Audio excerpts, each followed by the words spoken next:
Hello YouTube, this is going to be a quick follow-up video on the Intermountain ES44DC review that I recently posted. This is the Norfolk Southern ES40DC, and there's a few things that I think I missed in my review, even though it was very long, and I'm going to go over those now, and then when I'm done there's a few things I'd like to say to the YouTube user community here.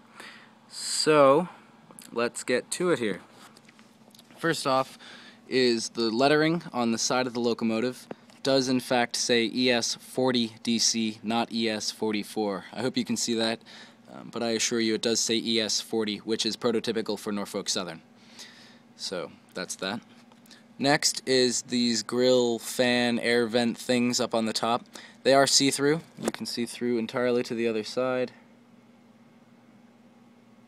as you probably just saw there. And next is these handrails. Now, I'm a little torn over the handrails and what I think about them, because on the one hand they're plastic, and they're plastic, but on the other hand they do look very good. I don't think I've ever seen plastic handrails that look quite this good. They're not too thin, they're not too thick, and they hold their shape very well. So from a visual standpoint, they're good. The only issue I've had with them, and it's not on this locomotive, it's on the other one I had, well, still have, the ES44AC, which I believe use the same handrails, they are fairly brittle. Not too brittle. I mean, you can push on these and you won't have a problem at all.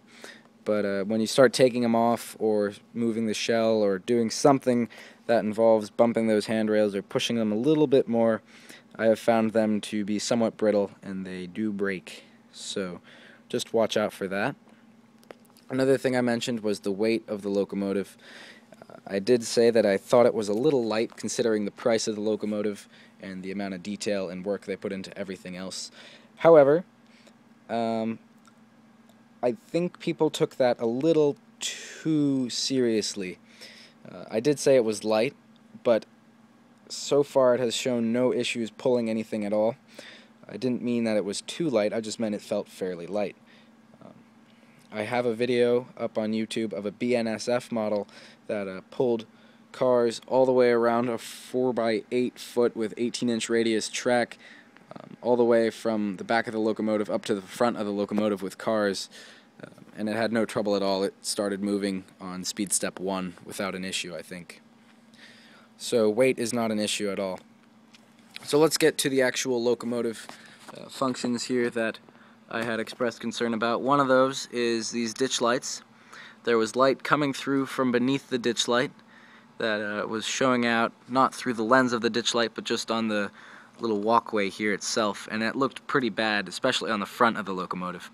But I did push down on these handrails here to click them into place, and the ditch light itself, and it clicked into place, and now it looks perfectly fine, and there aren't really any issues with that at all. Unfortunately, I can't say that about the rear ditch light, which did have the same problem. The light comes through on, not through the lens, but rather on parts of the locomotive, right below it there. And I'm able to push down on it, and it does cover up that light, but unfortunately it bounces back up, and I don't want to break it or force it, so I'm just letting it go. Not a huge deal since it's on the back of the locomotive, but if it can happen on the back, I imagine it can happen out on the front, so just beware of that. Let's see, also, I think I already mentioned this in the review, but there's a little bit of light coming through right there. I don't know what that is exactly. I think that's just the way the model was put together. Not a huge deal, but it's there. The biggest issue is when looking at it this way, you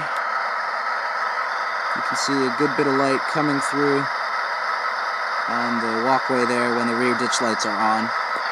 With the front ditch lights, you don't see that at all. It's not a big deal. Now, one more thing as far as the locomotive that I think I should go over is this is Norfolk Southern, and it does have rear ditch lights, so these flash together. They do not oscillate. When it's in forward, they flash forward. When it's in reverse, the front ones are off, the rear ones flash, which you might be able to see there with, probably not. But that can be messed up a little bit. It says here that if the locomotive is reset to factory settings, the ditch lights will flash in unison with each other. This is not talking about how they both flash together like that. It means that both the front and rear ones will flash together, and I have done that, and I found that when it's in the forward direction, not only will they flash together, but they will stay on together when it's in the forward direction, but when it's in reverse, none of them will be on at all. So that's a problem. There is a fairly simple fix. It doesn't say so on the paper here, but through my several phone calls to Intermountain and Soundtracks, I was helped, and they told me to switch CV57 to a value of 159, and that sets them so that when it's in forward, they're on and they flash, and when it's in reverse, they do the same thing. Unfortunately, because of the design of the locomotive and the number of lights and functions, they are not able to flash oscillating. But that's not a huge deal. I don't play the horn all the time, and it's not a huge deal for me. They got the top headlight there, which is good enough prototypically for me. So I guess that's all I needed to go over on the locomotive itself. There are a few things, so yeah, I guess that's it. Now, YouTube. My last video was 24 minutes and 24 seconds long. It was a very long review, and I realized that. I made it that long so that any questions that might be asked throughout the video could be answered, hopefully, through the video. Many of you watched the video and you were completely fine with that. Maybe you skipped parts, that's fine. But that's actually very good. YouTube Flash video stuff or HTML5 or whatever, however you're viewing the YouTube video, there's a slider that enables you to skip parts of the video. That is meant to be used. If there's parts of the video, such as an unboxing, that you don't want to watch, don't watch it. It's not really a big deal. People asked me to put an unboxing on, so I put the unboxing in the video so that they could see it. I mean, I put everything in that video in it because of user request and stuff that I felt was important. And for the most part, I think all of you understood that. NSBNSF Superfan, NSBNSF Superfan, unfortunately was not able to understand that, and he made a number of comments saying that it was a waste of time, a waste of his life, that it was stupid, and that I should not make videos. Now, this is not a video about me complaining about somebody hating or disliking my video. I don't care. It's not a big deal. It's just a hobby that I do once in a while, so that's not the point. My point is, people need to think. If there's some part of a video that they don't want to watch, don't watch it. There's a slider, skip it, be fine. That's all there is to it. Now, unfortunately, this disliking and in some cases hating from NSBNSF Superfan has spread on many other people's pages. And it's really all unnecessary. You know, these videos are made for fun, they're made to help other people, so the hating is really unnecessary. I mean, there's no need for it at all.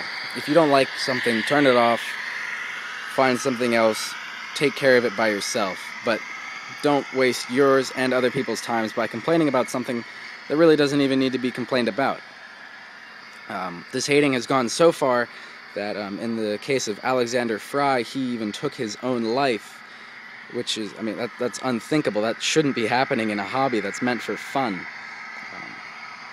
It's just, this stuff has to stop. Like I said, I'm not complaining about myself. I can, you know, I'm fine. No, I don't, it's fine. But in other cases, and I mean, even in general, the disliking and unnecessary hate, it just really should stop. My condolences go out to the family of Alexander Fry. I am truly sorry that what happened happened. It shouldn't have, and I wish I could have done something to help. We are all part of the model railroading hobby community here, and I think we should respect each other as such. So let's all just, you know, try to get along here, work with each other, and make this hobby fun like it's supposed to be. That's all I have to say. Thank you.